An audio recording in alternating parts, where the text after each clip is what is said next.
And most of the banks do not report about this. Most of the banks keep quiet about this. But this is a very serious problem. And I hope the central bank, where Mr. Nyaoma is going to be the deputy governor, should do something about increasing levels of within central bank is being recognized and rewarded. I think this is a culture that we need to promote in this country, so that when an opportunity arises in our public institutions, I think the first priority should be given to the persons who work in those organizations. It beats the logic that you have very qualified individuals who understand the institution better, who have worked there for many years, and then someone from outside who has no experience in a particular line of trade is brought to head or occupy a senior position in a public institution at the expense of the people who have worked there. So this is commendable, and I want to encourage the president to do the same for the other public institutions where he's the appointing authority, Mr. Speaker. This gentleman, Mr. Gerald Nyaoma Arita, is 36 years of experience in this sector. This is a very long period of time, Mr. Speaker, for one who has worked in this sector almost entirely his life. And I am confident that he's going to add value to Central Bank of Kenya, having served as a director in a number of very critical departments within the central bank.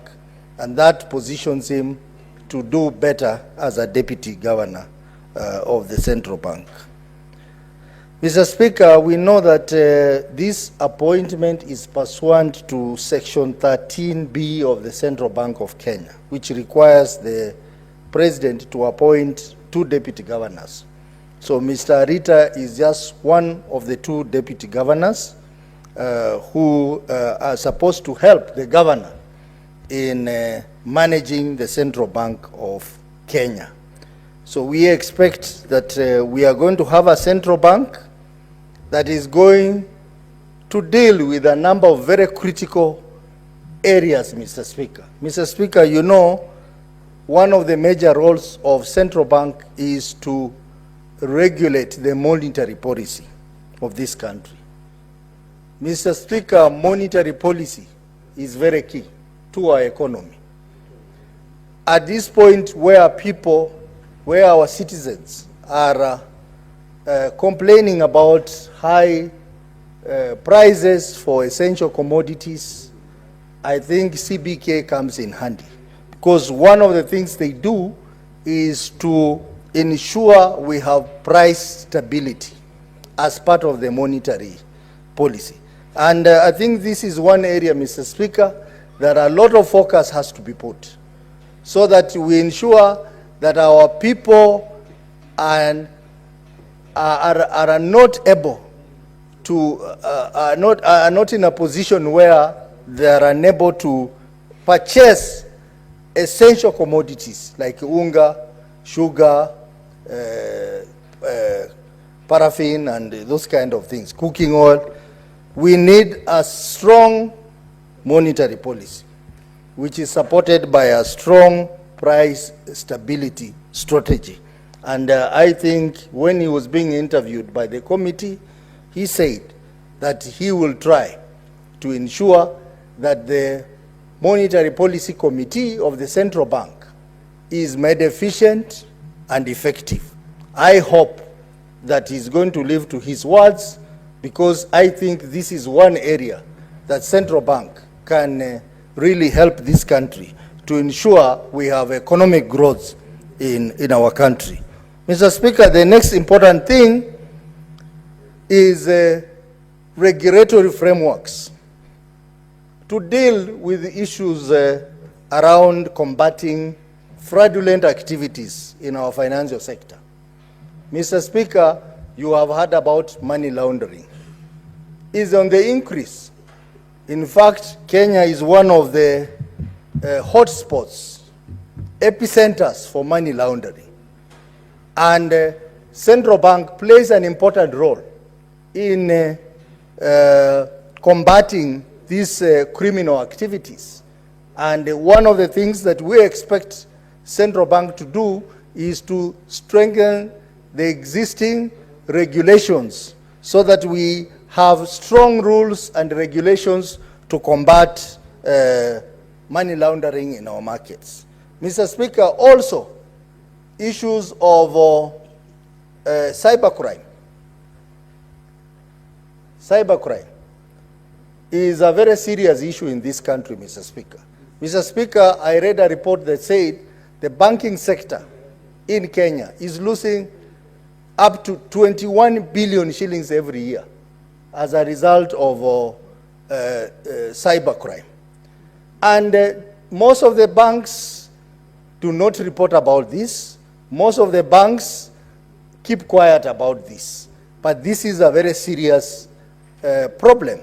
And I hope the central bank, where Mr. Nyaoma is going to be the deputy governor, should do something about increasing levels of cybercrime targeting the financial sector.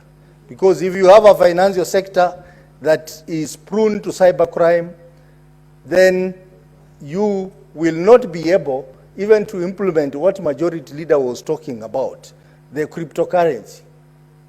You will not be able to implement cryptocurrency. So if indeed this country wants to do the digital way in terms of money transaction, I think it will be important that we put focus in eradicating cybercrime targeting the financial sector so that people have confidence in doing business through cryptocurrency. Mr. Speaker, it is also important that the central bank leverages technology in its operation. Technology in its operation is very key. And I hope Mr. Nyaoma, who has wide experience in almost all the departments of central bank, will take that opportunity to push for full adoption of technology in central bank operations. Because, Mr. Speaker, as you know, technology plays a big role in reducing inefficiencies and promoting effectiveness in performance of the mandate of an institution. Mr. Speaker, central bank also is expected to oversight the financial institution.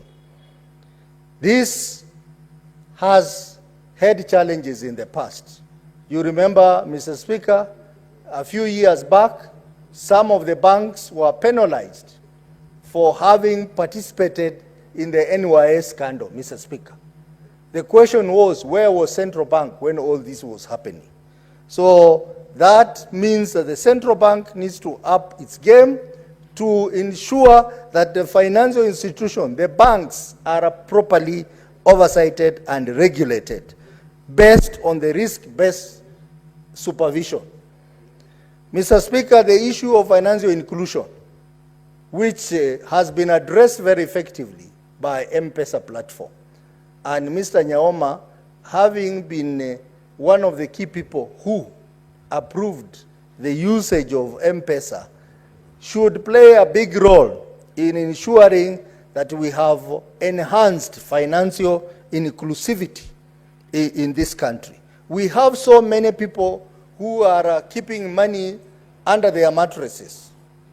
Some are keeping their money under their chest or under their breast. This is money that should be put in the bank. They are doing this because we have gaps in our financial inclusion strategy. So we hope that Mr. Nyaoma will guide the central bank to ensure that we have an effective financial inclusion strategy to ensure as many Kenyans as possible join the banked population and not unbanked population. Mr. Speaker, the issue of high liquidity is a concern. That banks nowadays are holding a lot of money which they can't lend out. And you wonder why. Mr. Speaker, during President Kibaki's time, we used to see people moving around with the forms, asking us to apply for loans, but we no longer see those people do the same. I don't know what changed, Mr. Speaker, because we have a lot of liquidity in the bank, which ideally should be available to the citizen of this country so that they can invest in businesses for productive or multiplier effect in our economy. So, Mr. Speaker, Mr. Nyaoma, according to the report that we have, is in fact overqualified for this position. This is one person who ideally should be the central bank governor. But he has been there for many years. He has learned on job, and it was only wise that such a person be promoted to the position of deputy governor. So we wish him well and hope that he is going to use his knowledge, experience for the betterment of central bank, and also to help in ensuring that central bank performs its role as a premier bank in this country, as a bank that is critical to our economy, and a bank that should work for the people of Kenya. So, Mr. Speaker, with those few remarks, I support the appointment of Mr. Gerard Nyaoma Arita to be the central bank deputy governor. Mr. Speaker, I don't know why you are looking at me with wondering, but I just want to thank the members who came to my Thanksgiving in Vihiga. I think that was a show of love. Senator Cherigei and Senator Mutinda who are here, Senator Eddy, I want to thank you. And I think this is the spirit we want to have as a house, regardless of our political allegiances. That was a good demonstration, and I want to encourage us to continue with the same. And even those who went to the SG's function, Senator here, the real SG of UDA, wachana na ule mwingine ule Bandia, ule alienda, alikuwa anaitwa Malala. I am reminding you of the standing orders of this House with regards to the language that you want to conclude your speech on. Very well guided, please. Mr. Speaker. Mr. Speaker, I wanted to create some satire because people are looking so tired here. Mr. Speaker, I want to say I support this bill, and I want to encourage the members to do the same. This motion, sorry. I encourage members to do the same. Senator Osotsi, one of the reasons why the chair and Senator Veronica were looking at you was appreciating the kind of reception that you gave the honorable members who came to celebrate with you. You are aware yours truly ought to have been there, but for the treatment that you showed him in Kitale on a day before your event, he definitely could not have been able